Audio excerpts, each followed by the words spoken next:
Okay, so the first thing we did is we went ahead and took some measurements of the patch that we needed to cover. Yeah. And to do so, what we did is we took the measurement of the tallest corner. Yeah.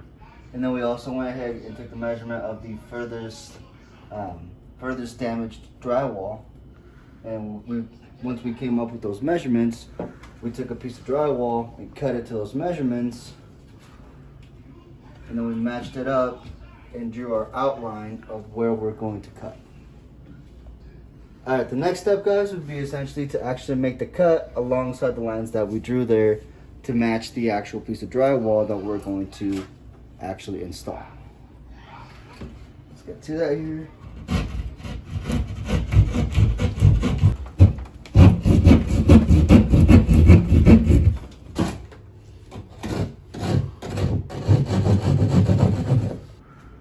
Alright, so the next step would be to get your measurements from the edge of the drywall to the edge here for the width, and then edge of the drywall here to the edge here for the height as well, just because we do want to mark this spot or cut this spot out for when we install the new drywall so that we can reattach the hose from the fridge.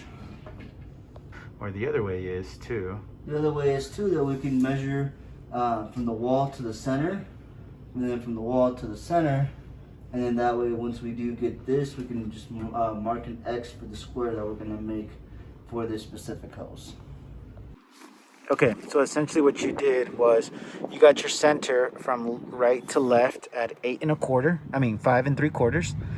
And then we got from the bottom to the top, the center was 8.5, okay?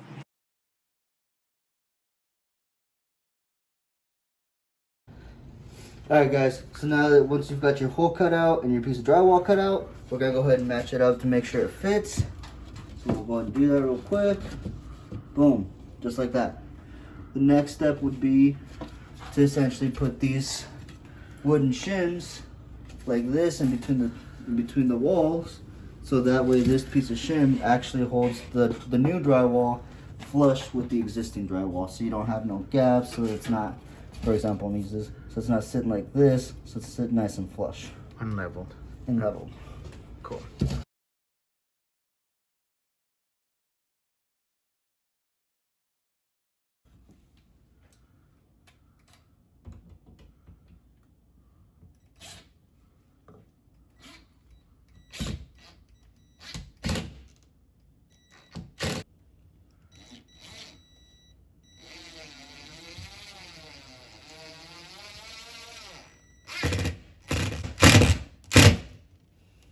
See how it sinks in a little bit? Mm-hmm.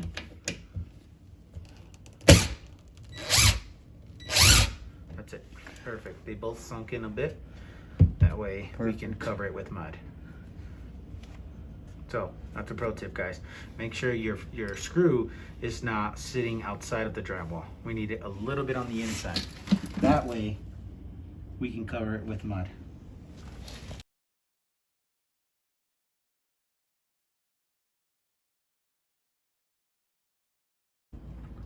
Okay, so now that we've got the second shim screwed into the bottom, what we're gonna do is take this piece here, the new piece of drywall we're going to be installing, and we'll put it up, but just enough so that you can see the stud, and so that way you can mark exactly where you're gonna drill on the drywall, so you're not guessing where the stud is and putting a bunch of holes in the drywall. Now it's here. And that's essentially.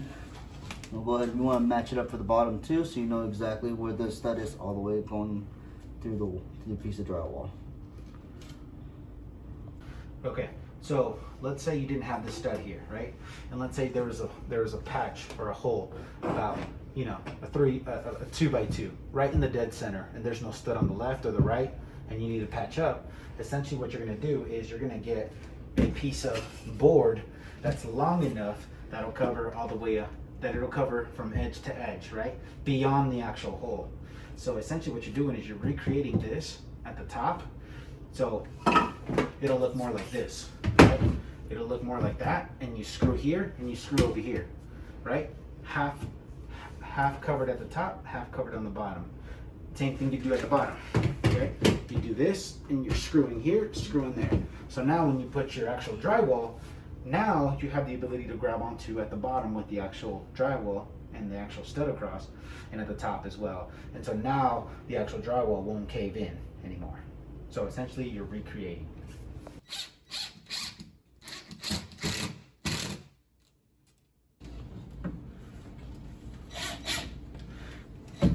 So what Brian's doing here is securing at the top, securing at the bottom, and then he's gonna come back up, and then he's gonna grab this one again.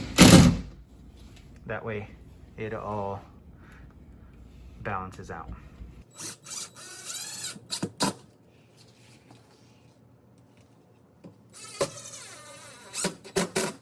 Okay, now it's all secure. You wanna make sure that this board is flush with the rest. That's flush with the rest. You don't want it sticking out because it's going to create more problems once you're ready to mud. Okay, so what we want to do is we want to get rid of these little pieces of drywall paper, because that'll make your stuff look bad. That'll make your patch look bad. So.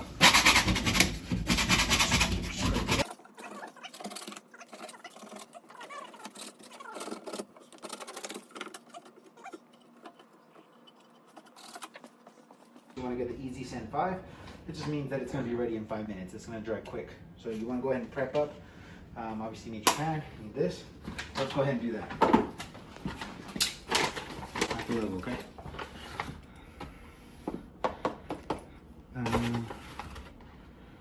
So I know you don't want to make a lot, but essentially we're going to place a ton right away.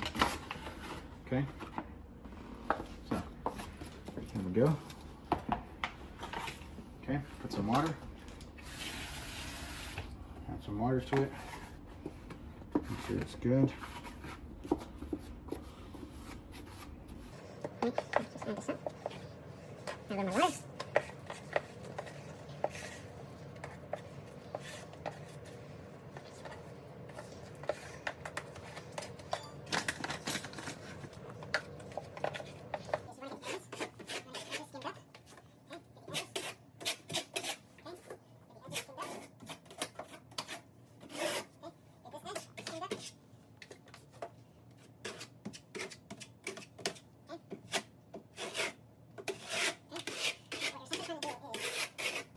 You're kind of creating a small paste, right?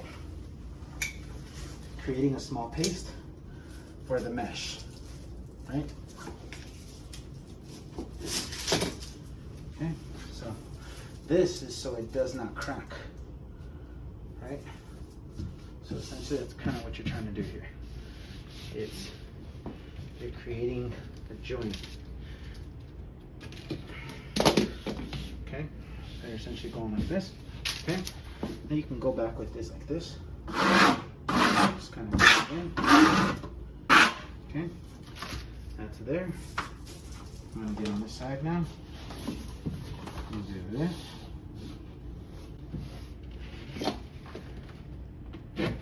Get that. So now this is getting a little more.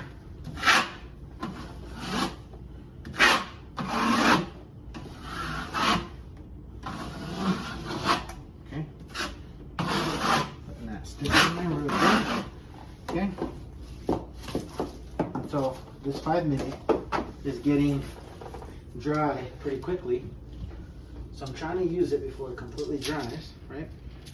So essentially what you're doing is you want to just grab this mesh, grab this final piece here, just kind of cut it already at the bottom. Okay, it's essentially ready to go. Okay, you're getting this guy. Ooh, it's getting dry quick. You know it's getting dry? Okay. Okay.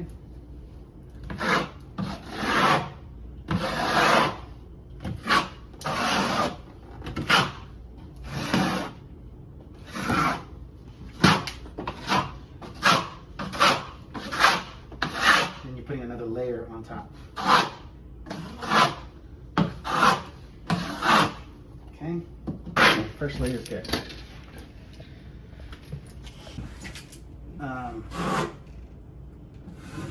See these little lines that are that they can see.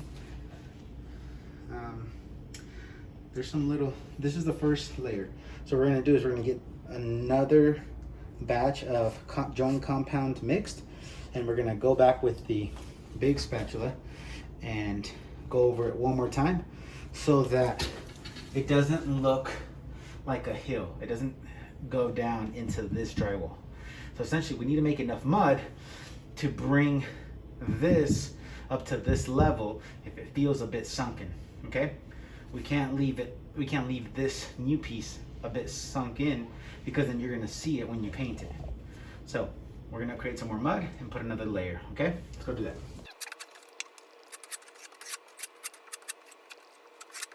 Okay. Again, I'm trying to put the actual spatula flat so that it does not take so much of the foam compound. If there's pieces like this happening, that means that something is dry.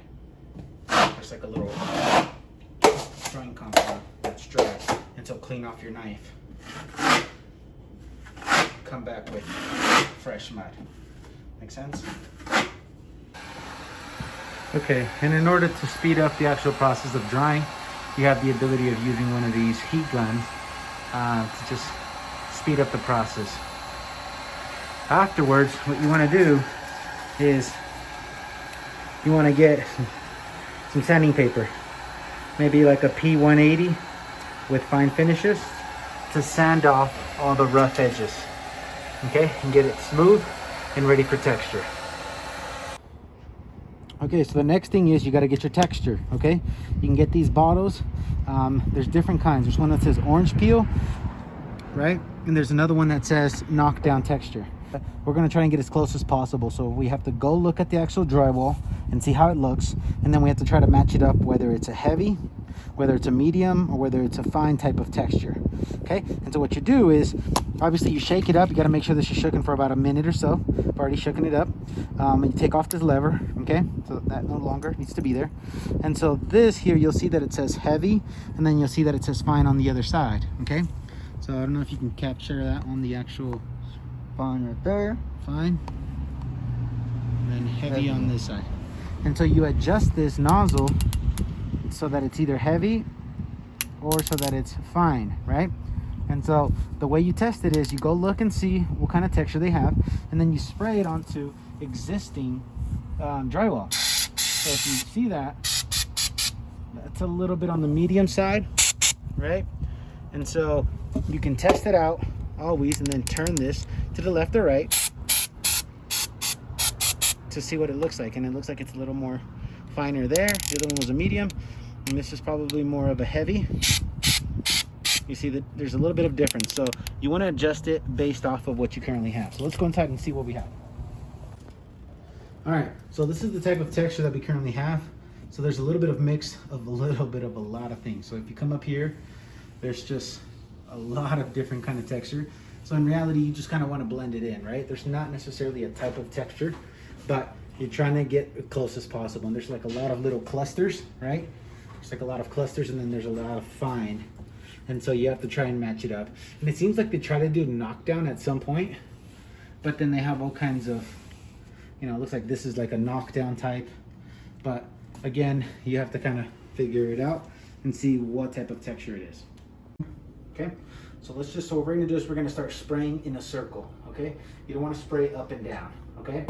Also, when you spray, you wanna go a little bit beyond, about 6 inches beyond the actual joint or the seam, right? So if the cutout was right here and you put your mesh tape here, you wanna go about this far out so it can kind of blend in, and it's not just focused on this area right here. You wanna blend it in with the rest, right? So, just gonna do circles.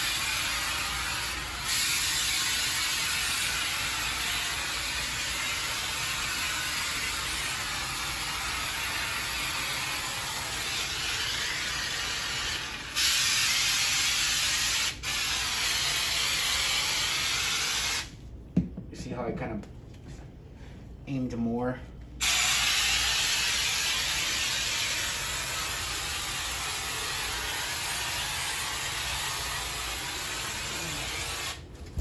see that?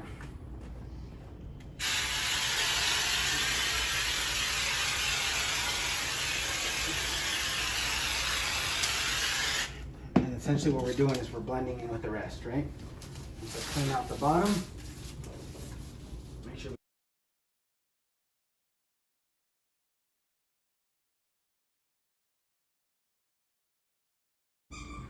Essentially what you're doing now is when you're painting, you want to create as much as you can like a square.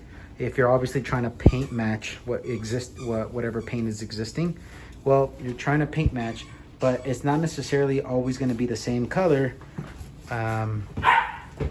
And obviously some paint like this could be older, and that's obviously more fresher and more new, so it could be just like a shade off. And so what you're trying to do is just create a square instead of just having all kinds of streaks and marks, because obviously you got to make your job look clean. So essentially make sure you turn it into a square, and that way everything looks pretty consistent and nice and sharp. Another option that you have is putting some tape, right? If you want to put some tape on the edges so it can look that much cleaner, then you can definitely do so as well.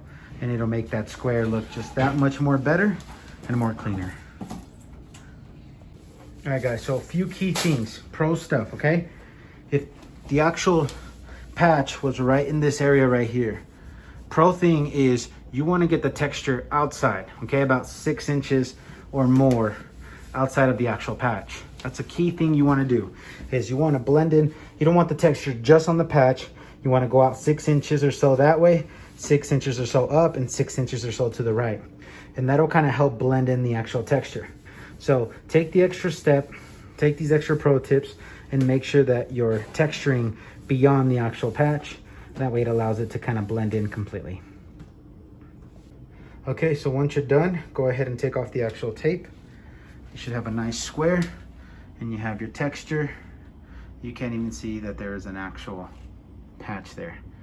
No lines, all textured up, and you guys are all set, okay? And that's how you do a drywall patch.